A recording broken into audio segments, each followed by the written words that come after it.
Hey everybody, and welcome to the Narrowgate Wood Shop. Barnwood. It's, at least in Middle Tennessee, kind of fashionable these days. You see a lot of it used in decoration. But the truth is, if you saw this board laying outside, you probably wouldn't think much of it. It's never really been finished. It comes right out of a sawmill. I know you probably can't see it, but you can actually see the saw marks where the blade has cut this out of a log. That's a piece of poplar. Tough to tell looking at it like this. The reason is because it's been exposed to the elements. It's been exposed to the world for so long that the wood has literally begun to rot on the outside. All this oxidation and discoloration, this is the wood slowly but surely rotting because it's been exposed to the elements of the world for so long. But just underneath this exposure, this oxidation and this rot, there's actually a beautiful piece of wood. Can't see it very well in this shot, but there are actually little bitty pinholes in this world. It's where the worms have begun to chew through the wood. And when they're exposed, when you take this oxidation or this rough surface back off of it and expose the pretty grain underneath, it adds accents. These marks where the world has done what it's done to the wood, they show up in different ways in the grain and they give it design. They make it really, really interesting and beautiful. So what I'd like to do is take this old semi-rotten barnwood and turn it into something really beautiful. I was thinking a cutting board, just something you could use around the house.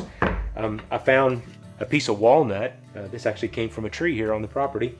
Found a piece of walnut and I cut a couple accent strips, and we're going to take these two walnut strips, lay them between these three pieces of poplar like that, and turn this into a cutting board. Now that doesn't look like anything you'd want to cut food on right now. I promise you, you wouldn't want to cut food on that right now. But when we get done, I think it'll be kind of beautiful.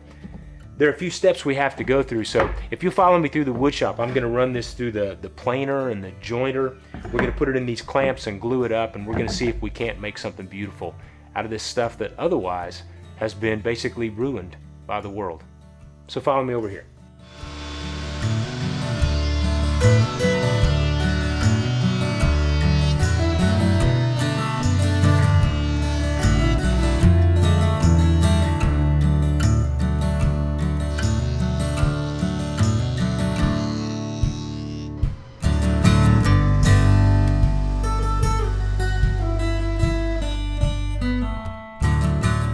Okay, so we've got our pieces parts. Here are those pieces of walnut I told you that I had earlier. Here are those three barn boards. Look at the character in that wood. Isn't that beautiful? The way the wormholes and the discoloration and the separation in the wood. Wood under stress is always more beautiful. Wood, like that basswood we looked at, that tree grew without stress.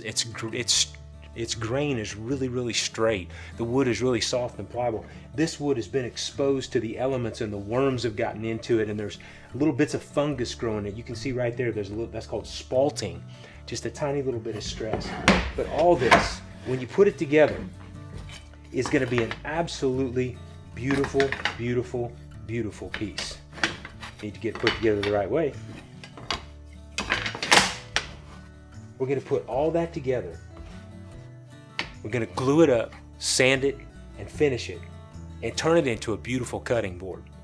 Now, in order to accomplish our goal, we're going to take all these pieces, move them over to this clamp set, add glue, clamp it up tight, let it set overnight.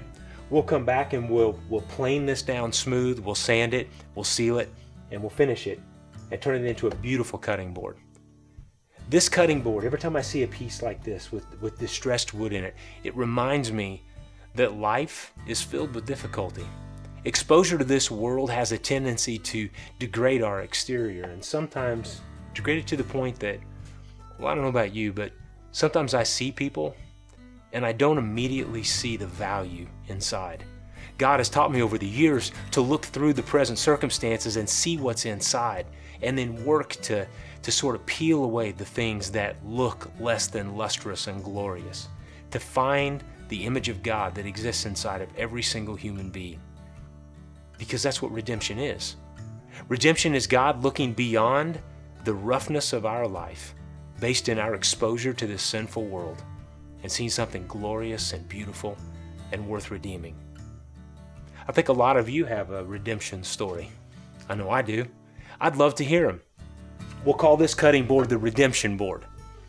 And I'll tell you what we'll do.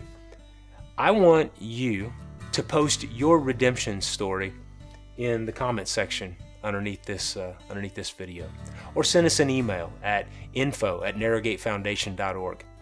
Tell us your redemption story. We're going to pick one of them. Tell a redemption story that we can share with the rest of the world.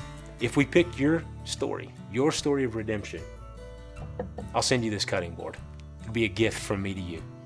Thanks for watching. I'm looking forward to hearing your stories of redemption. Until next time, we'll see you at the Narrowgate Woodshop.